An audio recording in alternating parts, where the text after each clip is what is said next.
to CS Talk. The purpose of this channel is to provide informed insight to the populace and governments on the importance of clinical research and drug development, but most importantly, how clinical research is regulated and conducted. Thank you, Frank, for telling us what the CS Talk channel is all about and what our viewers around the world, particularly our viewers from most developing countries in Africa, so what they can expect from the CS Talk channel. I know you are well positioned to share your views on this topic because you are a seasoned academic researcher and an experienced, and you are also an expert in clinical research industry. I know you hold a Bachelor of Honours from Robert Gordon University in Scotland, a Master's and a PhD in Neurosciences from the University of Bonn Medical School. Besides, you are an experienced clinical research associate working with one of the top contract research organizations in the world. Thank you very much, Stephen, for those kind words. They were most flattering. But of course, I reckon that you are in a very good position to make assessment about things going around the industry because of your experience in it. Of course, I know you hold a BSc and an MSc in biomedical sciences from your studies in Germany, as well as an MBA from UCAM in Spain. And needless to say, you are also an experienced clinical research associate working for one of the top CROs in the world. And on top of that, you've been working with them for many, many years, which qualifies you as a very experienced person, and we are happy to have your input here. Thank you, Frank, for this generous introduction.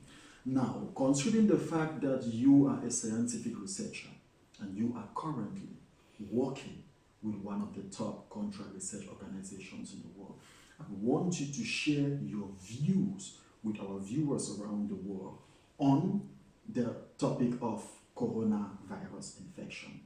Since you are from the healthcare industry, what is the healthcare industry, or what are the pharmaceutical companies and contract research organizations currently doing to provide possible therapy for the coronavirus infection? Thank you very much, Stephen, for that question. As we speak, several pharmaceutical companies are in the process of developing vaccines for COVID-19 in what we call clinical trials, as well as looking at possibilities of off-label use of already approved drugs. So what clinical trials are and what is meant by the term off-label use will be explained to our viewers in subsequent videos. Well, you did mention the process of developing a vaccine in clinical trials. Sure. Now, you must have seen or heard the statement that was made by two French physicians a couple of weeks ago. The statement or the video from these physicians went viral, and the video was on the merit of conducting clinical trials for COVID-19 vaccine in Africa. The reactions over the internet, over social media was enormous. So what are your views, or what will you say about the comments of from these physicians? Thank you very much, Stephen. In fact, I was expecting this question, and I'm very happy to give my perspective about that particular situation.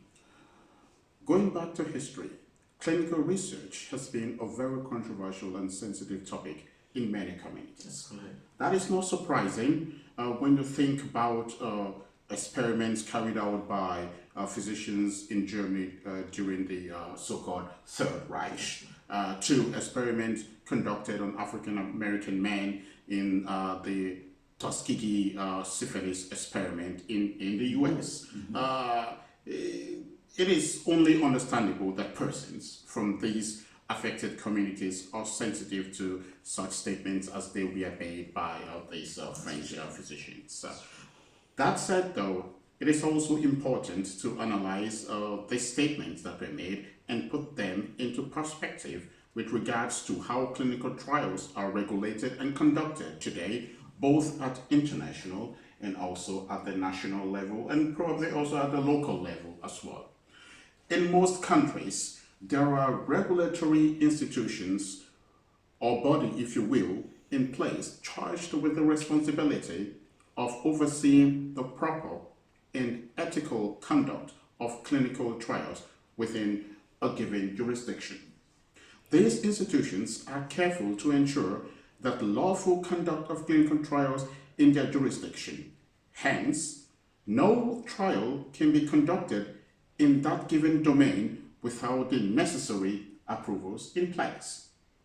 For instance, if the comments as they were made were directed towards countries from the Western world, say Germany, the United States, the United Kingdom, where we know they have functioning and strong regulatory authorities in place. Key phrase, strong and functioning. Do you think we would have seen such huge reaction as we've seen in the recent past weeks? You made a very strong point. Thank you very much, Frank, for this analysis. So if I understood you correctly, you were saying the ball is in the court of the government of each country to put a system in place that will regulate clinical trial activities in their domain. That is precisely correct. Thank you, Frank. So in your view, what will you say are the key action items for governments and countries around the world? So what are those key action items that these countries need to put in place for the conduct of clinical trials in their domain? Thank you very much, Stephen. First and foremost, countries, government, institutions, and persons must understand that it is in their interest to have a functioning regulatory system in place to regulate the conduct of clinical trials. Keyword, functioning. This will in turn protect the country from the conduct of unauthorized trials within its borders. As a consequence, the populace is assured that any trial conducted in that given country has been reviewed and found to be ethically and scientifically sound. Moreover, there is a possibility of a better effectivity of a developed drug if the clinical trial involved subjects from a diverse background. Well, thank you, Frank, for these critical action items which governments need to consider. So in conclusion, this was an introduction into the importance of clinical research, drug development, clinical research regulations, and the responsibility of each government to regulate clinical trial in their domain. In subsequent episodes, we will be providing our viewers with information on what they need to know on the following topics. Number one, clinical research. What is clinical research? What governments, healthcare providers, research institutions, and the public need to know. We'll also be talking about the different regulatory bodies that need to be put in place in each country before clinical trials can be conducted. We'll move forward to provide you the international guidelines that govern the conduct of clinical trials both at international and national level.